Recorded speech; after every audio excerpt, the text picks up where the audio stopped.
E aí, tudo pronto para mais uma aula de física? Hoje a gente vai desvendar um negócio que está em todo lugar, o tempo todo: a corrente elétrica. Ela literalmente move o nosso mundo, mas como é que ela funciona de verdade? Olá, alunos e alunas do A Prova! Sejam muito bem-vindos. Se preparem para uma jornada fascinante pelo mundo da eletricidade. A gente vai juntos iluminar as ideias e energizar o conhecimento de vocês. Sabe? A gente já parou para pensar nisso. É só apertar um botão, plugar um cabo na tomada e pronto, a mágica acontece. Mas olha, não tem nada de mágica, é física pura. Por trás desses gestos super simples, tem um universo inteiro de partículas se movendo, uma dança invisível que faz o nosso mundo girar. Para a gente entender essa dança direitinho, nosso roteiro está bem amarrado.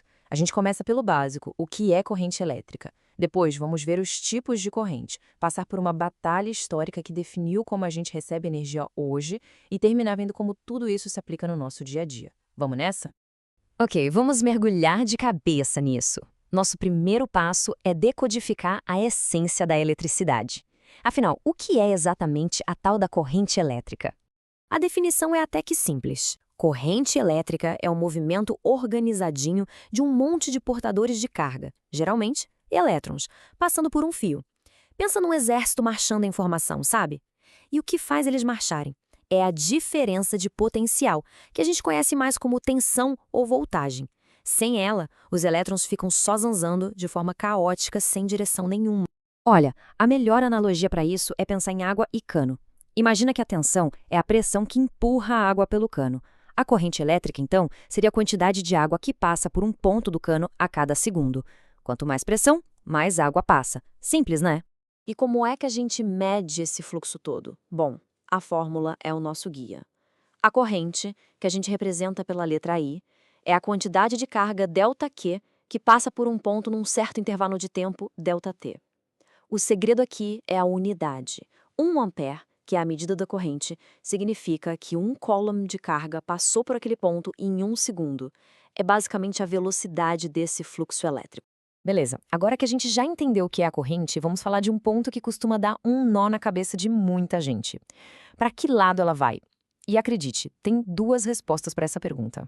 E o que é bem interessante aqui é como uma simplificação lá do passado ainda define todos os nossos desenhos de circuitos hoje em dia. Na vida real, os elétrons, que têm carga negativa, são atraídos pelo polo positivo.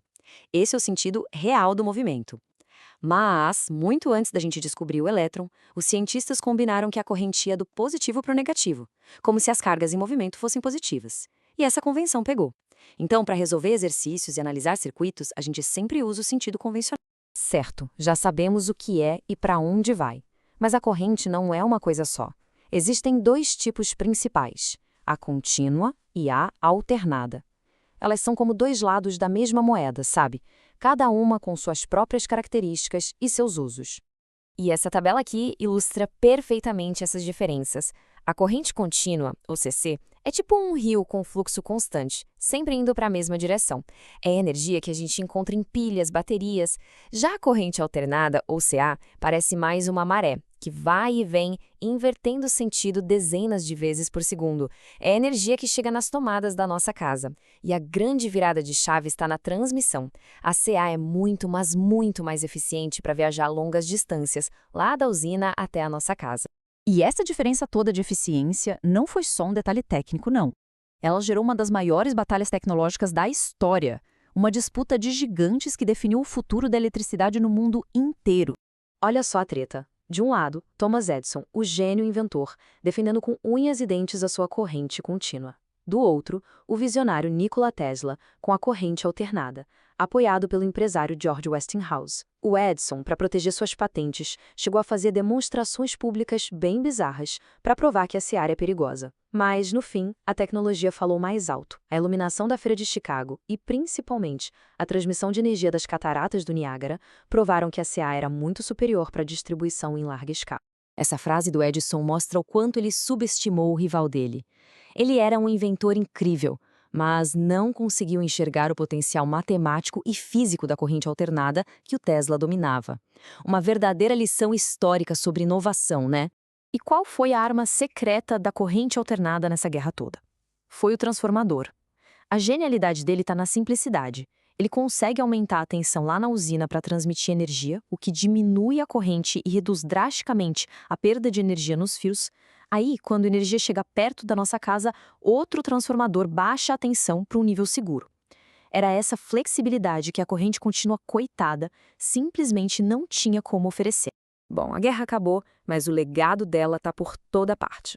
Vamos ver agora como esses conceitos todos aparecem na nossa vida e, claro, nos cálculos que podem pintar na sua prova. Para começar, a gente precisa conhecer a regra de ouro da eletricidade, a primeira lei de Ohm. Ela diz que a tensão num circuito é igual à resistência multiplicada pela corrente. Com essa formulinha, a gente consegue calcular qualquer uma dessas três coisas se soubermos as outras duas. É fundamental saber isso. Vamos para um exemplo prático. Chuveiro elétrico é um dos aparelhos que mais gasta energia em casa.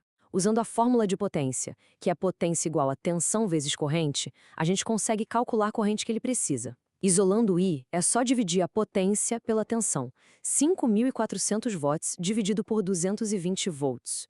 O resultado dá 24,5 amperes. É uma corrente muito alta, e é por isso que o chuveiro precisa de fio grosso e um disjuntor só para ele. Então, olha que legal. Em casa, a gente vive o resultado da guerra das correntes todos os dias. A corrente alternada alimenta tudo que a gente liga na tomada. Já a contínua alimenta tudo que tem bateria. E o carregador do celular?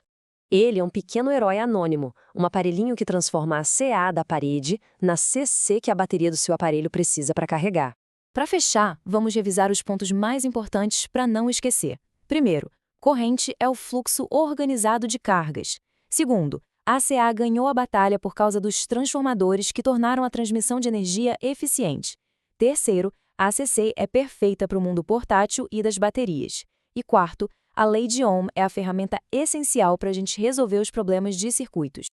E, com isso, a gente chega ao fim da nossa jornada de hoje. Eu espero de verdade que essa aula tenha sido como um interruptor, sabe? Que tenha acendido novas luzes no entendimento de vocês sobre a corrente elétrica. Lembrem-se, continuem estudando e, o mais importante, continuem com essa curiosidade acesa. Um grande abraço a todos os alunos e alunas do Aprova. Com os audiocursos Aprova, o futuro dos estudos chegou e você já pode ouvir.